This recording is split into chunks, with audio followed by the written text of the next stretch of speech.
Hello दोस्तों, स्वागत है आप सभी का एक और नई वीडियो में। आज मैं आप सभी के लिए एक बार फिर से लेके आ गया हूँ कुछ ऐसी रहस्यमयी घटनाएं जिन्हें सुनकर हो सकता है आप भी पैरानॉर्मल एक्टिविटीज़ पर बिलीव करने लगो।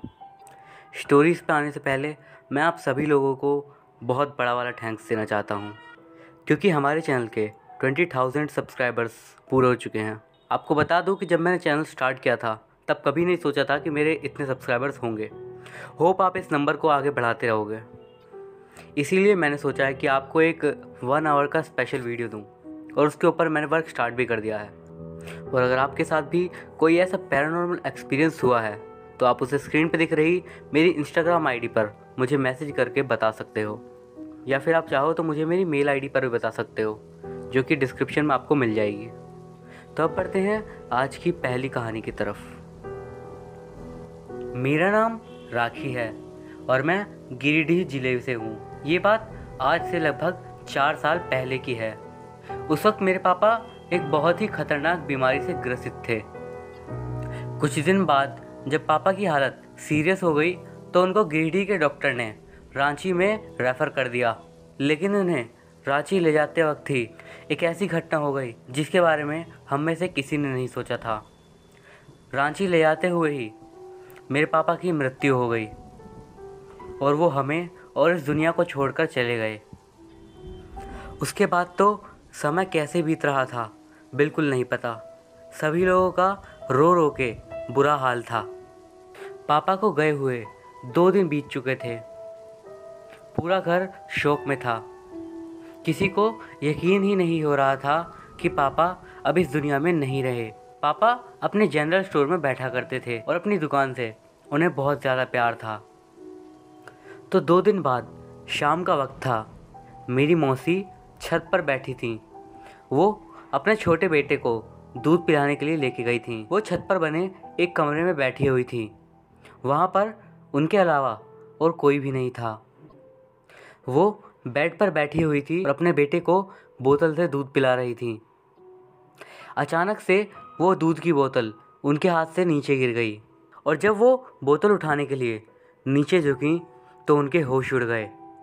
उन्होंने देखा कि बेड के नीचे मेरे पापा सर पर पगड़ी बांधे बैठे हुए हैं, बेड के एक कोने की साइड में, और वो सीधा उन्हीं को घूर रहे थे। मौसी इतना ज़्यादा डर गई कि उन्होंने बोतल को वहीं पे फेंक दिया और अपने बच्चे को गोद में लेकर नीचे भाग आईं। उनकी हालत डर से बहुत ज़्यादा ख़राब हो चुकी थी। उन्होंने रोते हुए सब कुछ बताया। लेकिन इस घटना को सुनकर पता नहीं हम लोग पापा के वापस आने से खुश हुए या फिर एक अनजाने से डर से डरने लगे, ये तो मुझे आज तक नहीं पता। लेकिन ये घटना ऐसे ही बंद नहीं हुई। हर दिन घर में किसी न किसी को पापा ज़रूर दिखाई देते, और हम लोगों को भी इतना यकीन हो गया था कि पापा मरने के बाद भी हमें नहीं छोड़ पाए हैं। इसीलिए हम लोगों ने एक पंडित को घर पे बुलाया और उनको सब कुछ बता दिया। उन्होंने पूरे घर में कुछ छिड़का और उन्होंने कहा कि वो कल फिर से आएंगे। उससे ज़्यादा उन्होंने उस दिन कुछ नहीं कहा। अगले दिन पंडित जी फिर से घर आए और उन्होंने कहा कि आज मेरे पापा की आत्मा किसी भी परिवार के सदस्य में आ सकती है। हम में से किसी को भी इस बात पर यकीन नहीं था, लेकिन मुश्किल से आधे घंटे बाद ही ये बात सच हो गई। मेरे पापा की आत्मा मेरी मम्मी के शरीर के अंदर आ गई और वो काफ़ी अजीब सी हरकत करने लगी। फिर पंडित जी ने उनसे पूछा कि आप अभी तक इस घर में क्यों हैं? तो मैं भी हैरान रह गई। मेरी मम्मी एक भारी सी आवाज़ में बोली, मैं समय से पहले ही चला गया। मैं अभी तक अपनी बेटियों की शादी भी नहीं देख सका हूँ, और मैं अपनी दुकान को छोड़कर नहीं जाना चाहता। इसके अलावा उन्होंने ये भी कहा, मुझे इस घर में ही स्थान दे दो। मैं किसी को भी नुकसान नहीं पहुँचाऊँगा। क्योंकि वो हमारे पापा ही थे, इसीलिए हम लोग भी मान गए और जो ऊपर वाला कमरा था उसमें उन्हें स्थान दे दिया। उसके बाद से अक्सर पापा का घर के किसी सदस्य में आना जाना लगा रहता था। जब मेरी शादी कोलकाता में हुई तो विदाई के समय भी पापा मम्मी के शरीर के अंदर आ गए थे और खूब रो रहे थे। आज भी वो उसी कमरे में होते हैं। अब दुकान में मेरा भाई बैठता है और बाद में हमने दुकान में भी पापा को स्थान दे दिया था। ये घटना सुनने में बिल्कुल अविश्वसनीय लगती है, लेकिन है बिल्कुल हकीकत। इस पर यकीन करना है या फिर नहीं, ये मैं आपके ऊपर छोड़ती हूँ। तो दोस्तों, ये थी हमारी आज की फर्स्ट स्टोरी। अब बढ़ते हैं आज की अगली कहानी की ओर। ये स्टोरी बेसिकली एक अर्बन लेजेंड है या फिर एक मिथ है, इस बारे में कुछ भी नहीं पता। बट यूरोपियन कंट्रीज़ में ये स्टोरीज सभी लोग अपने घर पर सुनाते हैं और यही वो स्टोरी है जिसकी वजह से आज भी यूरोप में कई सारे लोग माउंटेन्स पे जाने से डरते हैं। ये घटना मेरे साथ आज से एक हफ्ते पहले हुई थी। मैं अपने घर आ रही थी, मेरे साथ मेरी बेटी भी थी। दरअसल हम किसी काम से शहर से बाहर गए हुए थे और घर आते वक्त हमें बहुत लेट हो गया था। इसीलिए मैंने एक शॉर्टकट रास्ता अपनाने की सोची। एक्चुअली वो रोड एक माउंटेन पे से था जो कि काफ़ी लंबा था, तो इसलिए मैंने सोचा अगर मैं नीचे ढलान वाले रास्ते से जाऊं तो हो सकता है कि काफ़ी जल्दी मैं अपने घर पहुंच जाऊं। बस वो रास्ता कच्चा था, बट फिर भी मैंने ये रिस्क पता नहीं क्यों ले लिया। और शायद ये मेरी ज़िंदगी की एक ऐसी गलती है जिसे मैं कभी भी ना भूल पाऊँ। हम उस रोड पे आगे बढ़ने लगे। रास्ता ऊपर खबर होने की वजह से गाड़ी वैसे भी ज़्यादा स्पीड में नहीं चल पा रही थी। उस रास्ते पे तकरीबन 400 मीटर आगे हम आ चुके थे और उसके बाद सबसे अनएक्सपेक्टेड चीज़ हुई। गाड़ी के इंजन में से 2-3 बार आवाज़ आई और उसके बाद गाड़ी बंद हो गई। उस समय के लिए ये सबसे बुरी घटना थी। मैंने अपना मोबाइल फ़ोन बाहर निकाला तो देखा कि वहाँ पे सिग्नल ही नहीं थे। माउंटेन्स की यही प्रॉब्लम है। रात के तकरीबन 11 बज रहे थे और हम एक पहाड़ के ऐसे रास्ते पे फंस चुके थे जहाँ से मुश्किल ही कोई गुजरता होगा। गाड़ी ठीक करने का मेरे पास कोई आइडिया नहीं था और अंधेरा हो चुका था। रोड काफ़ी सुनसान थी और आगे तकरीबन 8 किलोमीटर कुछ भी नहीं था। इतना तो मेरे माइंड में साफ था कि हमें आज की रात इसी जगह पर बितानी होगी अपनी कार के अंदर, या फिर अगर कोई गाड़ी वाला हमें दिख जाता है तो हम उससे लिफ्ट लेकर शहर तक पहुंच जाएंगे और उसके बाद कल सुबह गाड़ी के लिए वापस आने की सोचते हैं। उस जगह पर एक ऐसी शांति थी जिसे मैं शायद ही आपको शब्दों में बयां करके बता पाऊँ। मेरी बेटी पीछे वाली सीट पर सो गई थी। मैं भी ड्राइविंग सीट पर गाड़ी के शीशे चढ़ाकर सोने की कोशिश ही कर रही थी, लेकिन मेरी आंखें बंद होती और थोड़ी ही देर में खुद से खुल जाती, मानो मुझे कुछ अजीब सी फीलिंग आ रही थी। मैंने एक बार फिर से अपनी आंखें बंद करी और मुझे तभी अचानक से एक अजीब सी आवाज़ आई। आवाज़ किस तरीके की थी शायद बता पाना मुश्किल था।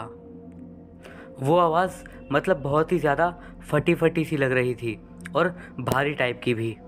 वो आवाज़ क्या थी ये तो मुझे बिल्कुल भी समझ नहीं आ पा रहा था। एक बार को तो मुझे लगा कि मैं सपना देख रही हूँ, लेकिन धीरे धीरे ये आवाज़ हमारे पास आते जा रही थी और मैंने अब अपनी आंखें भी खोल ली थी। आंखें खोलकर मैंने अपने चारों ओर देखने की कोशिश की और उसके बाद जब मैंने सामने देखा तो मेरी सिट्टी पिट्टी गुम हो गई। सामने से एक बड़ा सा साया हमारी तरफ धीरे धीरे चल के आ रहा था, लेकिन उसके चलने का तरीका बहुत ही ज़्यादा अजीब था। ऐसा लग रहा था कि वो अपनी टांगों को खींचकर आगे बढ़ रहा हो, ना कि उनसे चल के। उसकी परछाई किसी आदमी की तरह थी। मैंने पीछे मुड़कर एक बार अपनी बेटी को देखा। वो अब भी सो रही थी। मैं उसे जगाना नहीं चाहती थी कि अचानक से वो जो अजीब सी आवाज़ आ रही थी वो आना बंद हो गई और एक बार फिर से पूरे माहौल में एकदम जान लेने वाली शांति छा गई। जैसे ही मैंने आगे देखा मेरे मुंह से चीख निकलते निकलते रह गई। मैंने देखा मेरी गाड़ी के शीशे के जस्ट सामने आज तक का सबसे रहस्यमयी चेहरा खड़ा था जो कि मैंने कभी भी देखा हो। देखने में एक आदमी की तरह लग रहा था, लेकिन उसका हुलिया जब मैं आपको बताऊंगी तो आप यकीन नहीं करोगे। उसका चेहरा बुरी तरीके से बिगड़ा हुआ था। आप यकीन नहीं करोगे, उसे देखकर ऐसा लग रहा था उसके चेहरे की पूरी स्किन को बाहर निकाल लिया हो और अब जो मुझे दिख रहा था वो थी उसके मुंह की लाल रंग की सिर्फ मसल्स। और उनके अलावा उसकी हड्डियाँ। उसके चेहरे पर ना नाक थी और ना ही कान, बस गोल गोल दो बड़ी बड़ी आँखें जो कि गाड़ी के शीशे के इस तरफ मुझे घूरे जा रही थी। मुझे पता था कि गाड़ी ख़राब है, फिर भी गाड़ी की चाबी मैंने घुमाई और इग्निशन स्टार्ट किया और बार बार कार स्टार्ट करने की कोशिश करती रही, लेकिन गाड़ी स्टार्ट नहीं हुई। बार बार इंजन में से आवाज़ आती, लेकिन वो स्टार्ट नहीं हो पाता। और उसके बाद बाहर खड़े उस साई ने जो किया, वो मेरे लिए सबसे भयानक एक्सपीरियंस था। उसने पता नहीं कहाँ से एक बड़ा सा चाकू निकाला और अपने ही आप में कुछ दूसरी भाषा में बड़बड़ाने लगा, टीसू मीसू। मुझे बस यही समझ आ रहा था। वो बार बार इन्हीं वर्ड्स को दोहराए जा रहा था, और जब जब वो इन वर्ड्स को कहता, वो अपने चाकू से मेरी गाड़ी के शीशे पे ज़ोर से वार करता, हर बार और तेज़ वार। मैं बहुत ज़्यादा डर चुकी थी, फिर भी गाड़ी स्टार्ट करने की कोशिश लगातार करी जा रही थी। आंसू आंखों में से लगातार बह रहे थे, और अचानक से एक ज़ोरदार आवाज़ के साथ मेरी गाड़ी का शीशा टूट गया। उस शीशे के कई सारे टुकड़े मेरी बेटी के ऊपर चले गए और एक मेरे गाल में आके घुस गया। मैं इस बार जितनी ताकत से चिल्ला सकती थी चिल्लाई। वो जो भी था उसका हाथ गाड़ी के अंदर आ चुका था। बस एक आखिरी उम्मीद में मैंने एक बार फिर से गाड़ी की चाबी घुमा दी, और पता नहीं भगवान की कृपा ही थी शायद कि गाड़ी बार स्टार्ट हो गई। मैंने सीधा एक्सीलेटर दबाया और गाड़ी को तेज़ी से वहाँ से निकालने लगी। मैं बस उस नर्क से बाहर जाना चाहती थी। उस रहस्यमय चीज़ को वहीं छोड़कर मैं फुल स्पीड में वहाँ से निकल गई। मेरी इतनी हिम्मत भी नहीं हुई कि मैं वापस एक बार मुड़कर उस आदमी को फिर से देखूं। मेरे ख्याल से मैं उससे 500-600 मीटर आगे आ चुकी थी, और तब जाकर मुझे याद आया कि मेरी बेटी काफ़ी देर से उठने के बाद ना तो कुछ बोली और ना ही कुछ चिल्लाई। जब मैंने पीछे मुड़कर देखा तो सच में एक डर की लहर मेरे अंदर तेज़ी से दौड़ गई। मेरी बेटी का मुंह नीचे फ्लोर की तरफ था और वो धीरे धीरे कुछ बड़बड़ा रही थी, और जब मैंने थोड़ा ध्यान से सुना तो उसकी आवाज़ मुझे सुनाई दी, टीसू मीसू। जैसे ही उसने अपना मुंह ऊपर किया, मेरी हालत बहुत ज़्यादा ख़राब हो गई। उसकी आंखें उल्टी हो चुकी थी। उसकी आंखों की जगह पे सिर्फ सफ़ेद रंग दिख रहा था। वो अपने दांत आपस में बहुत ज़ोर से कटकटा रही थी। उसका चेहरा मानो अचानक से बिल्कुल बदल गया था। वो मेरी बेटी लग ही नहीं रही थी। धीरे धीरे अजीब सी आवाज़ में उसने घुर्राना शुरू कर दिया और बार बार उन्हीं वर्ड्स को बोलना स्टार्ट कर दिया। मेरी हालत बहुत ज़्यादा ख़राब हो गई थी। मुझे नहीं पता मैंने कैसे उस वक्त ड्राइव करी, फिर भी जैसे तैसे मैं शहर तक पहुंच गई और मेरी बेटी पीछे ड्राइविंग सीट पर यही सब हरकतें करती रही। शहर में एंटर करते ही घर जाने के बजाय मैं एक चर्च के पास आई, और चर्च के साइड में मैंने गाड़ी लगा के अपनी बेटी को गोद में लेकर सीधा चर्च के अंदर गई। अंदर जाकर मैं ज़ोर से रोने और चिल्लाने लगी। एक बूढ़े फादर निकल कर आए और उन्होंने पूछा कि क्या हो गया है। मैंने उन्हें सब बता दिया जो भी मेरे साथ हुआ।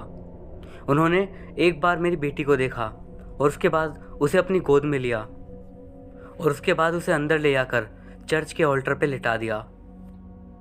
जब मैं ये सब देख रही थी, मेरी आंखों से आंसू निकल ही जा रहे थे।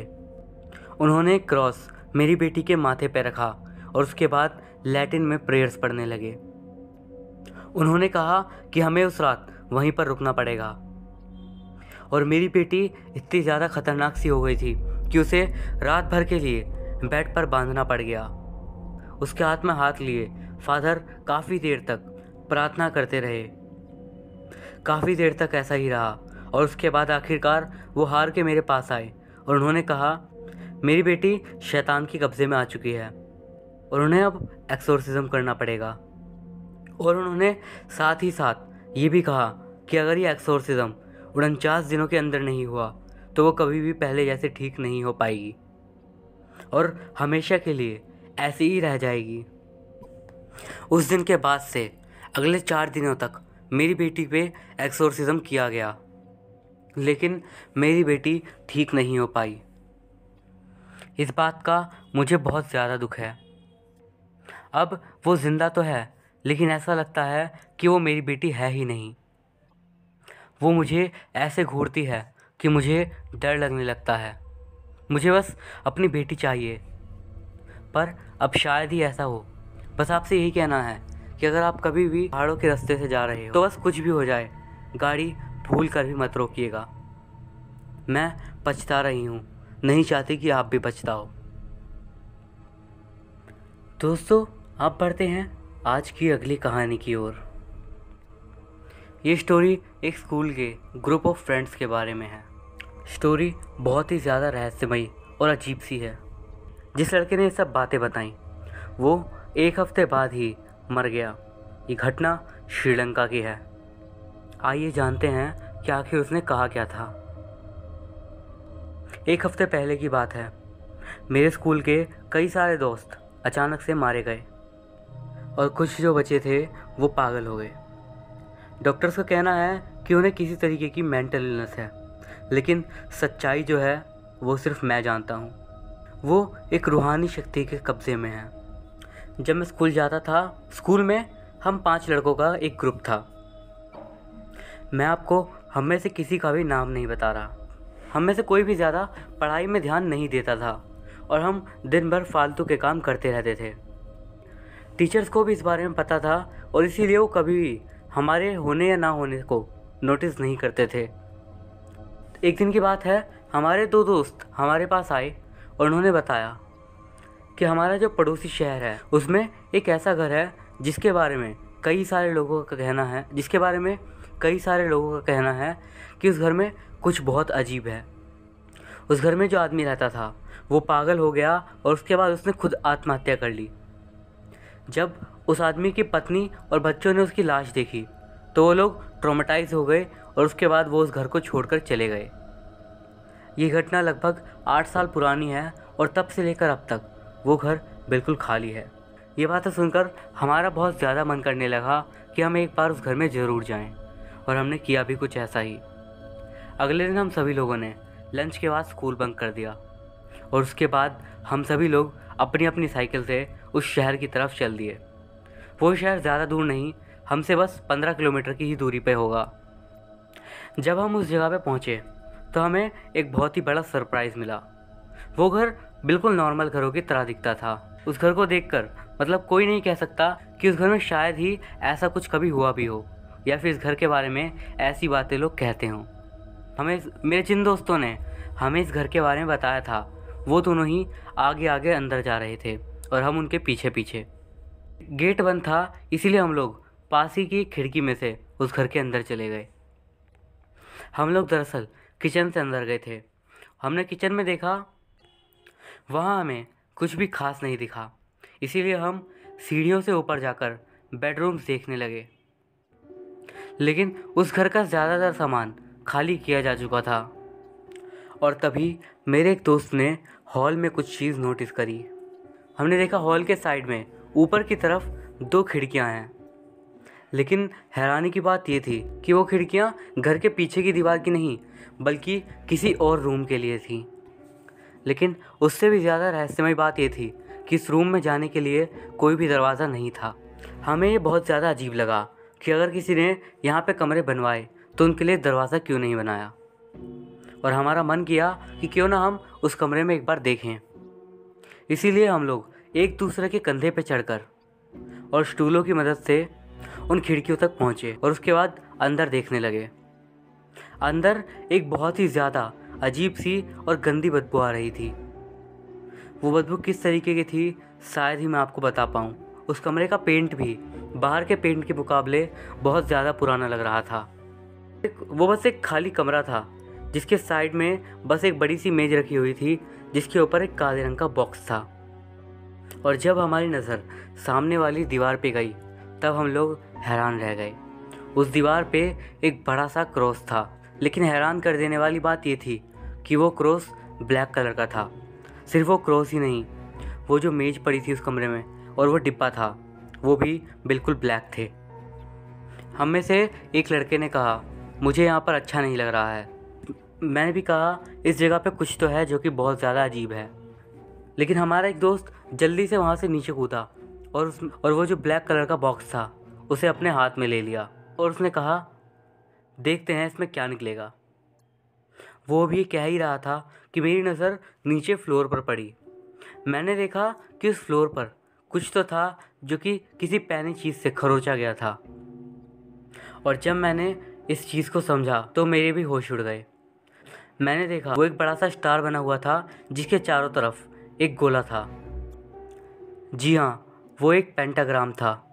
और जब भी हम पेंटाग्राम देखते हैं दिमाग में सबसे पहला ख्याल आता है काला जादू।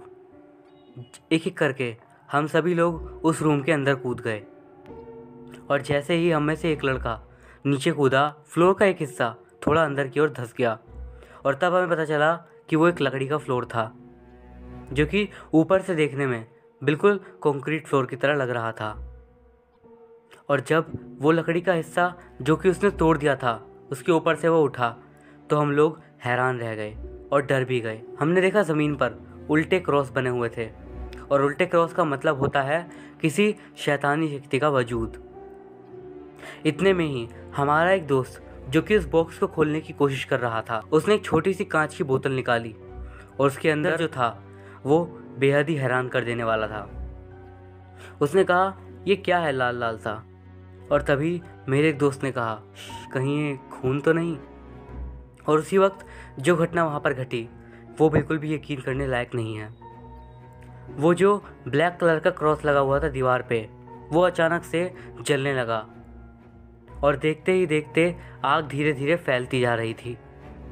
हम सभी लोग बहुत ज़्यादा डर गए थे, लेकिन हम लोगों ने पहले ही एक रस्सी उस साइड से नीचे फेंक दी थी ताकि हम वापस चढ़ पाएँ। हम चारों फ़ौरन ही ऊपर चढ़ गए और एक एक करके निकलने लगे। लास्ट में मैंने और मेरे एक दोस्त ने देखा कि हमारा वो दोस्त जिसने वो डिब्बा खोला था वो अब भी वहाँ पे खड़ा हुआ था और नीचे ज़मीन की ओर देखा जा रहा था। उसके हाथ में वो बोतल अब भी थी और उसका हाथ मानो एकदम से कांप रहा था। और उसने जब अपना मुंह ऊपर उठाया और हमने देखा तो हमारी हालत ख़राब हो गई। हमने देखा कि उसकी आंखें उल्टी हो चुकी हैं और उसकी जीभ मुंह से बाहर आ चुकी है। मतलब ऐसा लग रहा था कि कोई उसका गला दबा रहा हो। मेरे साइड में बैठा लड़का बहुत ज़ोर से चिल्लाया। वो इतनी ज़ोर से चिल्लाया कि वो दूसरी तरफ ही नीचे की ओर गिर गया, और मैं भी डर के मारे उसी के ऊपर कूद गया और मैं सीधा उसके ऊपर ही जाके गिरा। जो हमारा दोस्त अंदर फंसा हुआ था उसकी चिल्लाने की आवाज़ आने लगी, और सच में वो आवाज़ बहुत ही ज़्यादा भयानक थी। इतने में मैंने नीचे देखा तो मैं अपने जिस दोस्त के ऊपर कूदा था उसकी घुटने की हड्डी बाहर आ चुकी थी। वो दर्द से कराहने लगा। मेरी टांग। मैं जैसे तैसे उसको कंधे का सहारा दिया और बाहर अपने सारे दोस्तों को आवाज़ दी, एम्बुलेंस बुलाओ जल्दी। उधर वो लड़का अब भी लगातार चिल्लाया जा रहा था, और तभी हमें से एक ने बोला, उसके ऊपर आत्मा आ गई है। वो इतनी भयानक चीखें निकाल रहा था कि पूछिए ही मत। तकरीबन 20 मिनट ऐसे ही बीते डर के साए में, और उसके बाद उस जगह पर एक एम्बुलेंस आ गई। फ़ौरन ही एम्बुलेंस वाले मेरे उस दोस्त को उठाकर ले गए और जगह पर पुलिस भी आ गई। उन्होंने भी मेरे दोस्त के अंदर से आ रही चिल्लाने की आवाज़ सुनी, लेकिन हमें नहीं पता उन्होंने उसके बाद क्या किया। हमसे उन्होंने हमारा फ़ोन नंबर मांगा और हम सभी लोगों को हमारे घर छोड़ दिया। उसके बाद से हमने कभी भी अपने उस दोस्त को नहीं देखा। स्कूल में सब बच्चों का कहना था कि उसे उसके मम्मी पापा ने मेंटल हॉस्पिटल में भर्ती कर दिया है। कई बार ऐसा भी हुआ कि हमारे मम्मी पापा को पुलिस वाले पूछताछ के लिए लेके गए थे, लेकिन कभी भी उन्होंने इस बारे में हमें नहीं बताया।